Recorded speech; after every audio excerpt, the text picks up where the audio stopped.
Pois é.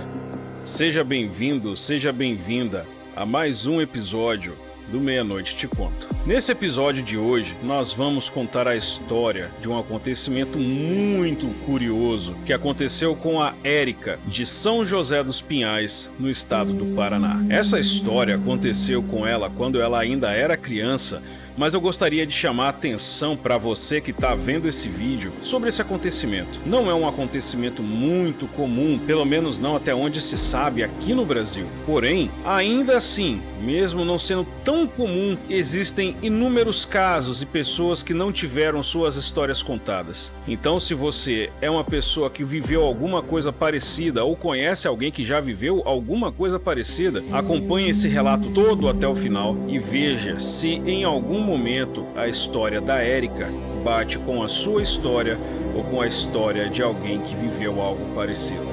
Então, sem mais delongas, vamos ao relato.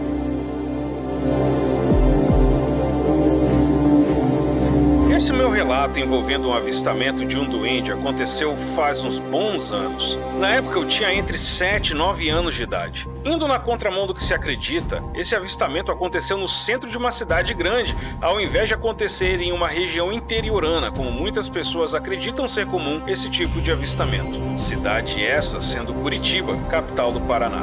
Na casa que eu morava, havia um quintal relativamente grande. Nesse quintal havia várias coisas comuns de se ter em um quintal, mas eu me lembro que lá havia uma árvore enorme e muito bonita que costumava abrigar alguns passarinhos e seus ninhos, principalmente porque ali dava muito inseto, muito bichinho que servia de comida para os pássaros. Perto dessa árvore maior, havia uma segunda árvore, só que essa outra árvore era menor em tamanho. O chão do quintal era feito de concreto mesmo, e uma outra parte era preenchida com aquelas pedrinhas comuns de ver em quintais ou jardins. Próximo a essa parte do chão que era de pedrinhas, havia uns pés de morango que chegavam a ser até grandinhos. Quando as folhas desses pés de morango cresciam e ficavam muito grandes, elas encobriam as pedrinhas no chão que ficavam mais próximas às plantas, e ficava uma coisa muito bonita. Mas apesar de que as folhas, mesmo grandes, cobriam as pedrinhas, elas não ficavam grudadas nas pedras. Havia sempre um certo espaço entre as folhas e as pedras, e isso fazia parecer como se os pés de morango fossem mini arvorezinhas.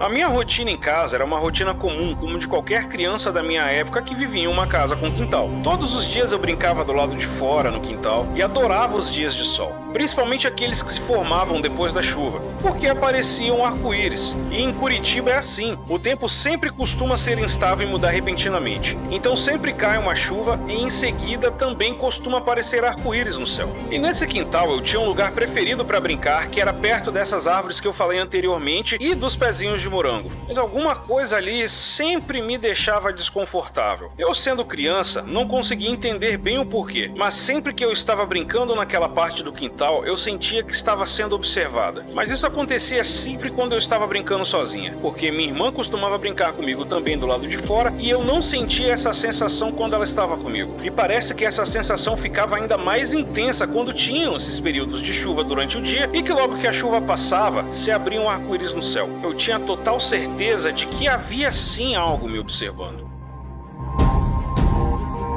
Um dia em particular, eu estava sentada na escadinha que dá acesso para a porta dos fundos de casa. Escadinha essa que dá de frente para o quintal, com uma visão ampla das árvores e de todo o quintal de uma forma geral. E eu estava olhando para o quintal nessa hora.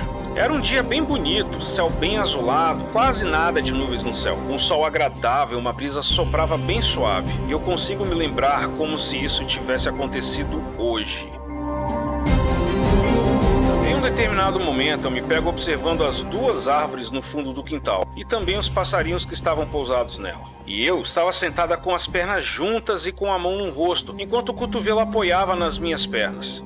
E aquela sensação forte de estar sendo observada predominava meus pensamentos.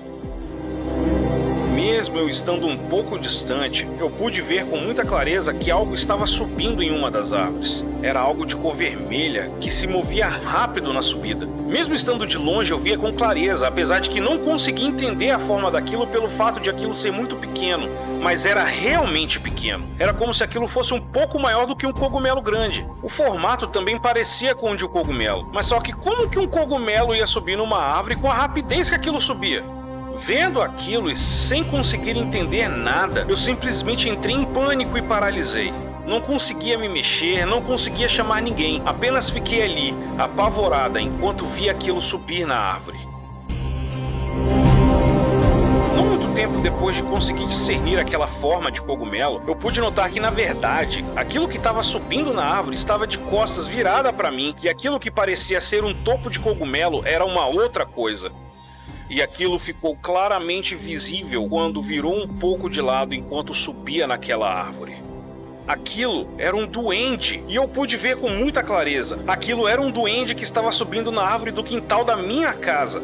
Após um período, aquele duende chegou até a copa da árvore e ali ele desapareceu. Aquela foi a primeira e única vez que eu avistei algo do tipo. Mesmo sendo criança, eu pude comprovar que aquilo era sim um duende. Até porque esse não é aquele tipo de coisa que você vê e simplesmente esquece. E olha que já vi muita coisa na minha vida e já esqueci de várias delas. Mas disso eu não me esqueço. Até nos dias de hoje, quando paro para pensar sobre isso, eu fico pasmo ao lembrar que aquilo era um duende de verdade. E o mais curioso disso tudo é que ele usava um chapéu que era um cogumelo. Se não era um cogumelo, era algo feito no mesmo formato de um. E eu acredito que aqueles pés de morango tinham uma ligação com este duende, porque quando era época de inverno e o pé secava, eu não sentia aquela sensação de estar sendo observada. O mesmo pode ser dito sobre as árvores em períodos de inverno, quando não tinha mais ninhos de passarinho nela. Aquela sensação simplesmente deixava de existir. Mas em dias bonitos de sol, com características de dias de primavera ou verão, principalmente quando os pássaros voltavam, aquela sensação também voltava.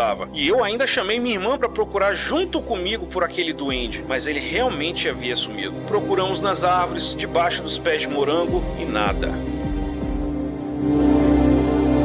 Eu me lembro que cheguei a contar isso para os meus tios e eles, como você já deve imaginar, deram gargalhadas e fizeram pouco caso. Dificilmente alguém acredita nisso. Um duende no meu quintal, e isso é uma coisa que eu nunca irei esquecer. Pois é.